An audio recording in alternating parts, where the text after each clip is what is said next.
So you've mentioned as well that not knowing everything meant you took risks that otherwise you wouldn't have taken that have paid off. What's an example there?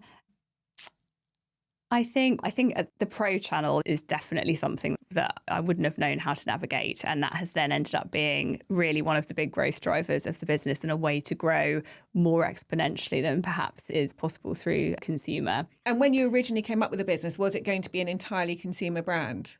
Yeah. I think the other thing that has been surprising is I remember talking to Emma about the formulas and the number of formulas and how the personalisation would be done. And it was certainly my naivety on the actual formulation process that I just, I'm like, yeah, brilliant. We can have this many, no problem. And then it's only small things like the personalisation on the labels of every single bottle. I think it's sometimes those smaller operational things that trip you up when you think it will be something very big that gets you, but it's not. It's little details that you have to get right. Is it not easy to do personalised labels? See, I was saying that as someone who totally doesn't know. You just imagine there's a button somewhere that you press. But that's probably how you were at the beginning. Exactly, yeah. So lessons about money. What are some of the hardest things that you've learned along the way about money, cash flow? I think that it's just the numbers and finances, it's an exact science in the end. I know what I'm saying sounds totally obvious, but what you have or that you don't have. And I think having somebody in the business, or Triffin, who it's been for us, who can deliver that truth to you in a very unemotional, but it was a supportive way, but it's just total reality on how things are going. You really need that sense check, because I think otherwise you can be so run away, especially if you don't love the numbers or it's not something that comes naturally to you. It can just go to the bottom of your to-do list, dealing with that while you're getting on with running the business. But I guess the biggest thing that I've learned is that you just have to be on top of that every single day. It's the top of your to-do list every single day. And how do you see the difference between marketing metrics and then the financial metrics? Because I know it's very easy from a marketing point of view to see a good picture. Like, we've had a lot of impressions and reach and clicks and traffic, sort of soft metrics. And what I love about working with Triffin alongside the marketing metrics is it does bring the actual discipline of finance as well. Like, in a way, it doesn't really matter what happens in marketing. Yeah. When you're looking at the P&L from that sort of absolute point of view you've just talked about. Yeah, cash is king, as they say. How do you balance those two views of the business? I think the marketing metrics are obviously about performance and efficiency and also potential, whereas the financial metrics are about what have you got and what can you afford to do. Yeah, I do think of them as really quite different things.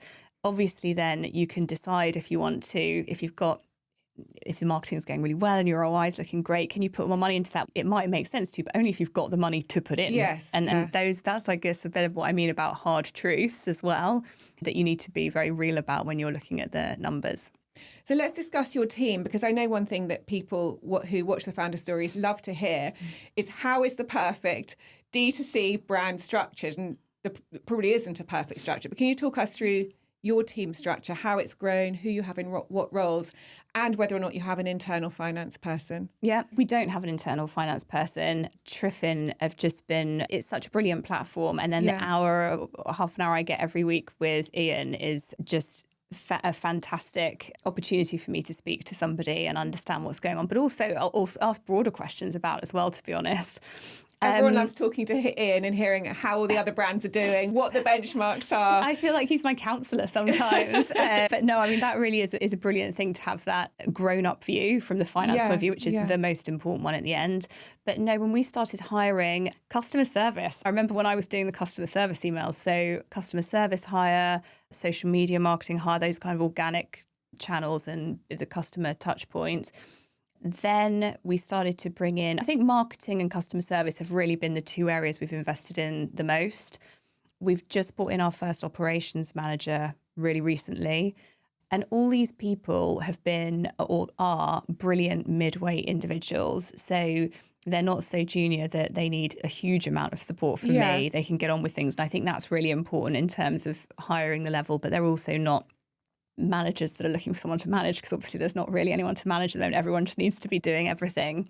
Yes, we have a brilliant kind of midweight team. And then I've just hired our first senior hire, which will be a head of marketing. And I've also hired a head of pharmacy because we're setting up our pharmacy. So the business, that will change the shape of the business as well. Now we're taking on our own production capability too.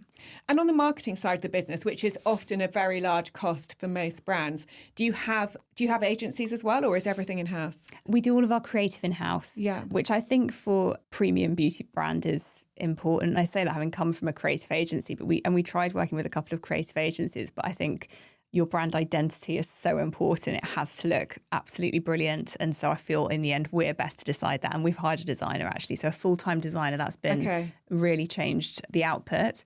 But then we worked did the output change once you had the creative team in terms of volume, quality? Both, because you can optimise so quickly and so effectively and be very reactive, so much more efficient. I think it certainly has been for us anyway to have that designer in-house. But then we work with a media agency. So I do have help there with all of my metric reporting, and then a PR agency as well. And in terms of your first senior hire being head of marketing, why did you go for head of marketing? Because you've mentioned you've got a midweight team. Yeah. Why did you? I'm interested in the thinking around head of marketing as the first senior hire. I think it's because I feel like I need somebody in the business who is driving forward the month-to-month plan, so that I can be more focused than I'm able to be now on the 2-year plan and making sure that those longer-term strategic initiatives are being put in place now so that we're set to grow in the future, be that new product development or expansion in whatever way, so I can focus more on those things. That's been one of the hardest things I've found as a founder, to try not to be too focused on the day-to-day number and focus on the longer-term trends of the numbers. And as your role, like all founders, has shifted from doing everything across the business, particularly across marketing, how do you spend your time now as the business has grown and matured and you're bringing in a capable team behind you? Yeah. That's funny, isn't it? Or are you still doing everything? No, I'm not. The team are absolutely brilliant and increasingly self-sufficient. Yeah. I do think part of the reason for that senior hire is because I think you reach a point, as I probably have now, where can't give everybody the support that they need in doing their roles. Let's just say we're 12 now. So then if everyone's one-to-ones and catch-ups and things, you can't do it. And that's not fair on people, because people are looking to learn and grow their own career as well. So I think that's why I know it's also the time to bring in that senior hire so that they have that support. So what am I doing more of? But focusing on the longer term things that will make sure that if I can leave someone to get on with the plan that I know we can deliver in the next 6 months, I can be focused on the 6 months and year after that and making sure that everything is in place for that long-term growth to be there. So let's talk about the long-term plans, because it's a brand that's come in 2022. It's not like you were in the era of early D2C brands who to some extent had they were in the right place at the right time to get a lot of growth. But you've come in 2022, you have disrupted a niche in the marketplace. You've grown really fast. You've had 3 rounds of investment. What are the long-term plans? What's coming next for you guys? The most important activity that we're working on at the moment is the Klira pharmacy, the Klira labs, so that we'll make our own product and be in control of our production. I think we're really excited about the optimizations we can make in doing that for the customer experience as well, but also talking about financial fundamentals, it will mean that we can be a profitable business. So that's absolute number one. Bringing production in-house will have that much of an impact on the business. Yeah. Wow. So that's the number one priority, because then you've got independence about how you're acting going forward as well. Secondly, we have exciting new products in the pipeline as well. We have an amazing launch coming in September. So very excited to see that hit the market. Whenever someone says they've got a launch new product, I always want to say, what is it? But you probably can't say, can you? No, I can't say, but it's another market-leading product. Okay. So we're really excited to launch that. And then the final thing will be international expansion, which we're looking at, which we're still looking at different markets at the moment because it all depends on the regulatory side of things for us. Again, it's that kind of extra challenge. You can't just start throwing the doors open. You really have to think about the regulatory backdrop in the country and how you'll deliver the product.